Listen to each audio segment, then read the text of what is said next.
Now that I think about it, should I really have let Sergeant Byrd out? He's the only flying penguin that happens to have rocket launchers.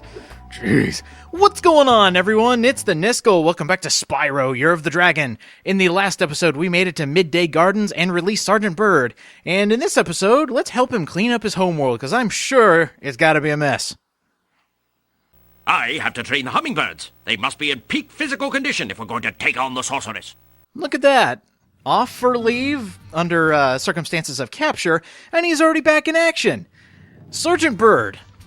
He controls very weirdly, but the best part is he doesn't have to deal with fire.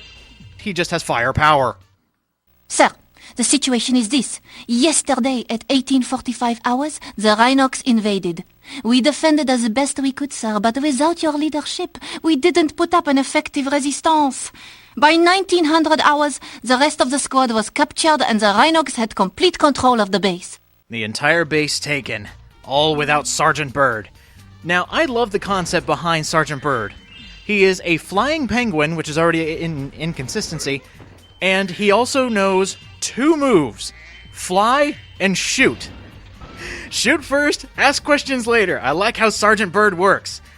The main objective here is to go around and make it to the end of the base while clearing out all the Rhinox, but there's actually more to it. You also have to free your fellow soldier hummingbirds, who, when you walk up to their cage, will be released. Thank you, sir. And here's the first of 5, Private Claire. Good to have you back. But now, let's talk about the level. We're looking at 500 gems, finally, something other than 400 gems, and 3 eggs for this specific level. If you ever get hurt, look for the ladybugs, but as far as difficulty, we're actually starting to scale up a bit. I mean, it's like stepping on pebbles without any socks or shoes on. It's kinda ouch, but it's not too much ouch. A carefully placed rocket blast. You do know that rockets kinda blow up everything, right? Well, you don't have to deal about that. Probably the hardest part of getting 100% in this level is checking the air. Any level that has Sergeant Byrd in it, kind of like Sheila with her big jump, there will always be a nook and cranny there for Sheila to jump to. With Sergeant Byrd, there will always be something in the sky for you to shoot. So just keep in mind, whenever you're playing as Sergeant Byrd, just look around the sky, see if there's any like vases on balloons or anything like that you'll have to shoot down. It definitely helps when getting 100%, but if you don't care, just fly straight through the level. Sir, I've captured the enemy rations. They won't march far on an empty stomach. C'est magnifique, Gabrielle. And who do we have? Siegfried, I will own Soul Edge. The sword is mine. Sir, the Rhinox have blocked the way out of this next cave with a security door, and I don't think you'll be able to blast your way through this one.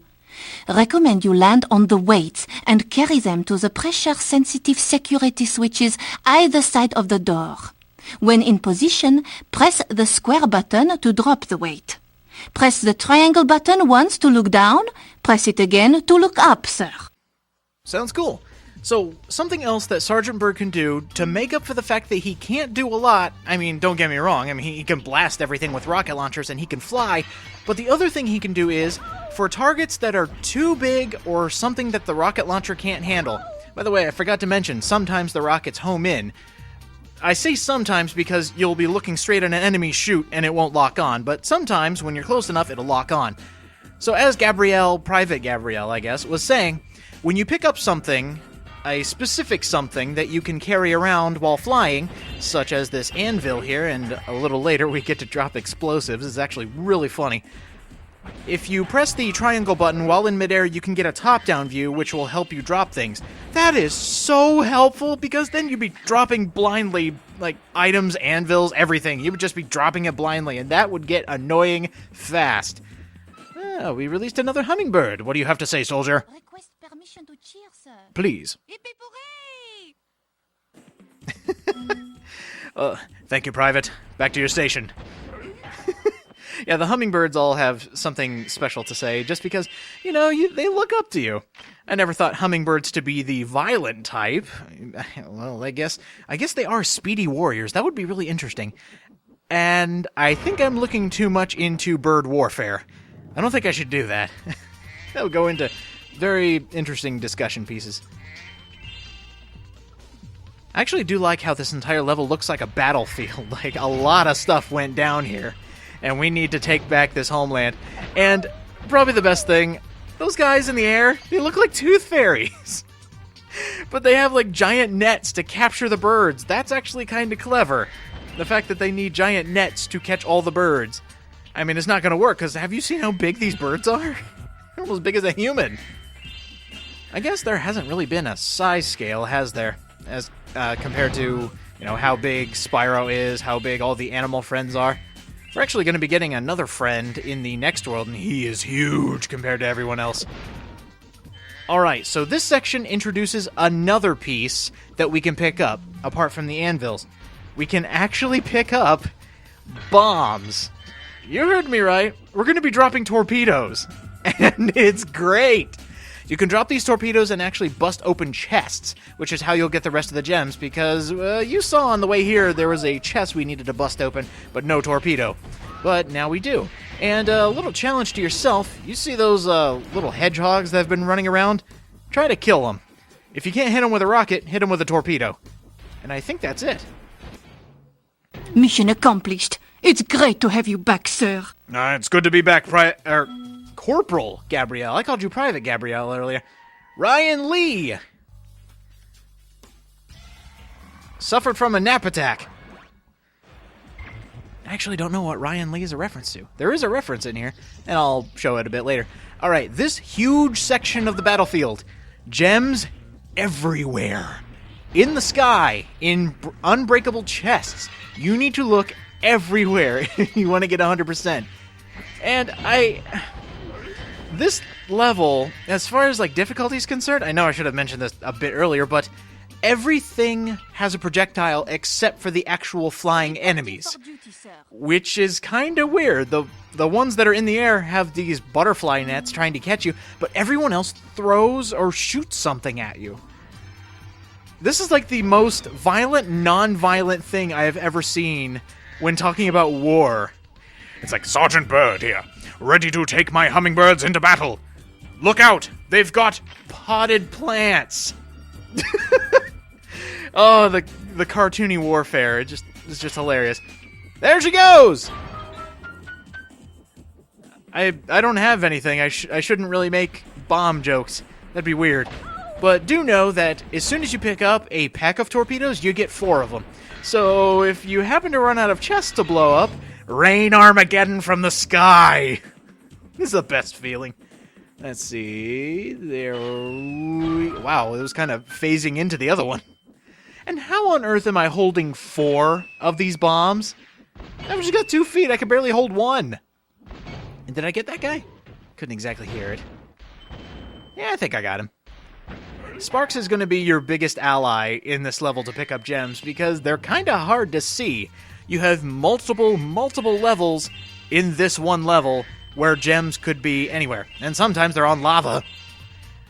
Alright, we can't get in there, so we need to go through this little pit here. Fun little thing about Sergeant Byrd, Sheila, and our next friend.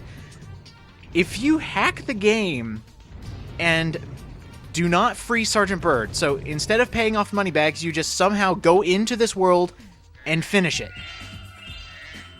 Every single sign for all the separate sections, like the Sheila section we had in the first level, there will be a sign up saying, I'm still captured, or something or other along those lines, but you can still play that section. And there's another level in this homeworld in Midday Gardens where a huge section of it is Sergeant Byrd. So if you didn't unlock him before going into that level, you're not getting 100%. At least not immediately. I think the rest of this is going to be just collecting of gems. Oh wow, there's tons of gold ones up here. As far as playing Sergeant Byrd, he is slow. I wish I didn't have to say that, but Spyro, out of all the people you can play as in this game, is by far the fastest. And Sergeant Byrd is one of the slowest. He kind of waddles around. That makes sense, I guess, but going through this practice run, I realized how slow all the extra character sections are. And when we get to the last unlockable character, I will hate him because he goes so slow. I mean, we're talking a fast game. In comparison to other PlayStation games, this one goes pretty fast. But then you have new characters that come in and kind of slow everything down. It does get kind of annoying when you're trying to get shit done. Like going through and getting all these gems here. The only reason I haven't found them all yet is because he's a slow flyer.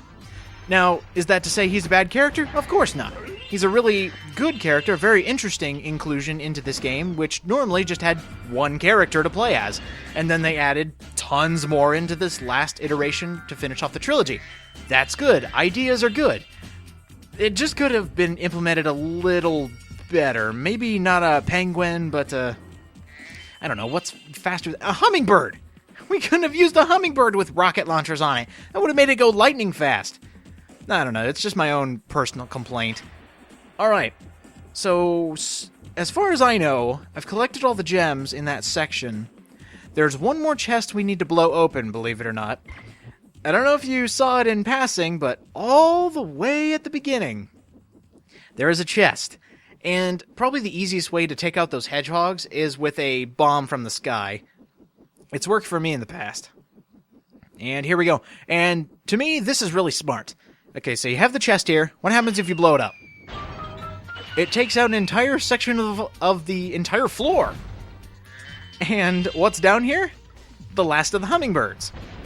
Very sneaky, those Rhinox. They're hiding my soldiers down below the ground and completely covering it up. How on earth did they do that? Before I was captured, I recovered this egg from the enemy, sir. Private Nikita, good job on retrieving the egg. Ah, Roy. So we have the complete package of the magicians, Siegfried and Roy. Nice reference, guys. I don't know who Ryan Lee was. Maybe it was one of their tigers that they dealt with. I don't know. There we go. We have all the eggs, and I could have sworn we had all the gems. Let me think. Where am I missing? Think. Oh, I think I know. Well, I mean, besides here. I could have sworn I had all of them. And this is going to be kind of confusing because we still have a level to complete in the Sunrise Spring. I almost forgot the name there. So I won't know until the level tells me whether I have all the gems or not. So let me just take a brief sweep on the rest of this to see if there's anything we missed. I don't think so. They kind of stick out like a sore thumb on the color palette here, which is another complaint I have against this level. It just looks too green. They could have spiced it up with a few more colors, but overall, still looks nice. Ah, there we go. Now, is this everything? Maybe. Looks like enough. Yeah, 500 out of 500. You're going to be seeing that a lot. Almost every level in the second world and worlds after that will just increase the total amount in every level by 100 gems. So if you notice, that one had, in the last world, we had 400 gems per world. This one's going to have 500. It's a pretty easy pattern to catch. Alright, so we have finished up cleaning up Sergeant Byrd's base. So what are we going to do next? Well, I think, unless something else comes up, we're probably going to go back to Sunrise Spring and see what else is going on, see what we can complete to get 100% in that world. Hey, Sergeant Byrd. I've assessed the situation. We need 5 men to operate the whirligig. 5 men to operate the whirligig. Sounds very good. In your lovely accent. So I'm thinking next time on Spyro, Year of the Dragon, we're going to head back to Sunrise Spring and complete any levels we need to get 100% in that world. I will see you guys next time.